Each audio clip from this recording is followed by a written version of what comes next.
In this video, we're going to talk about a much faster way to do the chain rule with a lot less writing.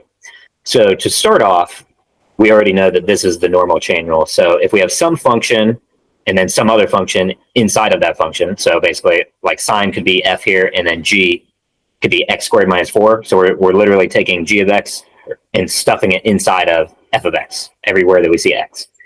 And if we want to take the derivative of that, we know that according to the chain rule, it will be the derivative of the outside, leave the inside, and then multiply by the derivative of the inside. So we already know how to do that. And in this problem, that would be if we write these out. So if we write basically f prime of x, what would the derivative of that be? Cosine of x.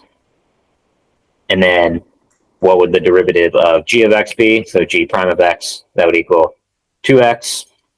Therefore, if we take f prime of g of x, so if we take this entire g of x and we stuff it on the inside of f prime and then multiply by g prime, hopefully it's clear why that would give us basically, that would give us cosine of x squared minus 4 times 2x. And then you could rearrange it out front as well. So that would be the answer there. And this is the normal chain, or this is the normal chain rule, and there's nothing wrong with this. However, when you get into more complicated situations, then it gets a little trickier. So, for example, if we're dealing with something like this, where it's the same problem as before, except you can see we're also squaring everything on the outside now. Now, what would we call the inside and outside function? It gets a little trickier. The answer is that there's actually a third function in the middle. So in other words, we have a chain rule problem within another chain rule problem. Now, with that information, this would not be true. Just the normal chain rule. We need a modified version of the chain rule, which is right here. This is basically the chain rule with 3 functions wrapped inside of each other rather than just the normal 2. So if you have f of g of h of x and the derivative of that whole thing, that'll be derivative of the outside, keep the inside the same. Then multiply by the derivative of the middle, keep the inside the same, keep the rest of the inside the same. And then finally, at the very end, multiply by the derivative of the inside.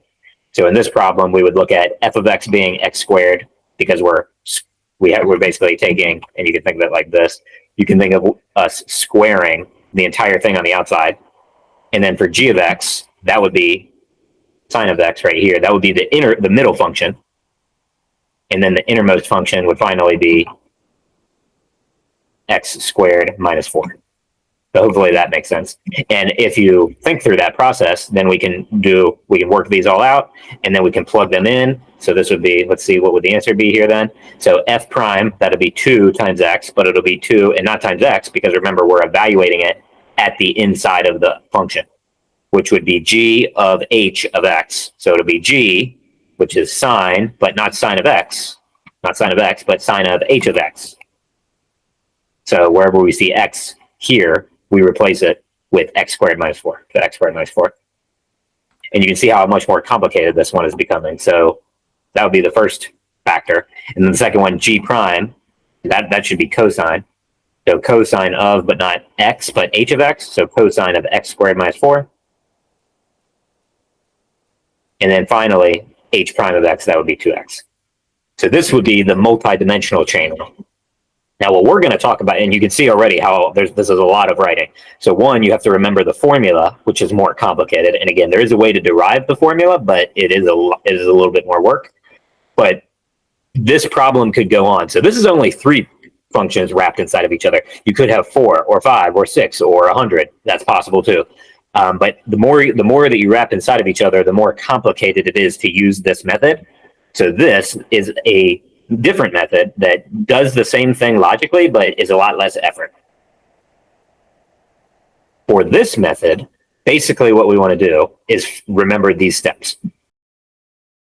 So if we're dealing with this problem, just copy the problem down. And again, you don't really have to do that. That's just so you can see what the original problem is, and you'll see what I mean by that. We're gonna start crossing things out here. But all you have to do is remember these 4 steps. So strip off the outside. Strip off the outer function. What is the outer function here? Hopefully it makes sense that it is x squared. So it's something, and remember the x is really a placeholder for something else. It could be anything, but in this case it's x squared. So strip that off. take the derivative of it. So what's the derivative of x squared? 2x. So you write 2, but instead of writing x, keep the inside the same. So instead of any spot where you would have written x, just put parentheses and keep everything inside the same. So what's inside of here? Sine of x squared minus 4. So sine of x squared minus 4. And then for the next step, just cross off the outside that you just took the derivative of. So I call this peeling the onion. We just have layers of the onion, and we're just going to keep peeling them off, taking the derivative of that. You don't normally do that with an onion, but here you do. So you keep peeling off the outer layers, take the derivative of the outer layer, and then keep the inside the same. And then you can just go down the list. So now we're still not done. So we're just going to do the same exact process again. But now we've already stripped off the old outside. Does it make sense that now the new outside is sine of something? So sine of x. What's the derivative of that? Cosine of something, but that's something. So if we cross that off, we cross off the sine. Now we're left with x squared minus 4. So we can just replace that, x squared minus 4. And then finally, we're left with x squared minus 4, and we can just take the derivative of that, which would give us 2x. So this gives us the same method as before, but you can see, one, it's a lot less writing. We didn't have to remember a big formula. We didn't have to do f prime, g prime, h prime. We didn't have to think about, oh, plug this and that and this and that. And we just have to keep doing this process over and over until we finally get to the inside. And once we get to the inside, then we can completely cross it off. This is much easier to do with like functions of 4 or 5 or 6 or even more wrapped inside of each other, as opposed to the other options. I hope that makes sense. If you like this video and you could use any other tutoring services, be sure to check out the link in the description, reach out to us, and we'd be happy to talk to you.